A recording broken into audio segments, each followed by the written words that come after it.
বাংলাদেশে ফুটে নানান ফুলের নানান বাহার এই সুন্দরের মূল। বৈশাখে কৃষ্ণচূড়া ফুটে ওই ডালে, জারুল ফুল ফুটে গেছে তাও গ্রীষ্মকালে। জ্যৈষ্ঠ মাসে কদম ফুল গাছকে সাজায়, আষাঢ়েও এই ফুল জয়গান গায়।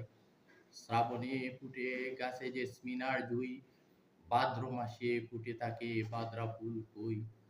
আশ্বিন মাসে নদীর ধারে কাশ ফুল ফুটে, কার্তিকে শিউলি ফুল দেখার ভাগ্যে জুটে। অগ্রহায়ণে স্থলপদ্ম দেখা যায় গাছে, পৌষ মাসে গাঁদাসহ নানা ফুল আছে। মাঘ মাসে ফুটে গেছে পপি আর ডালিয়া, ফাল্গুনে সবার সাথে শিমুল আর মহুয়া। চৈত্রে কেমেলিয়া শিমুল পলাশ, এই রূপে নানা ফুল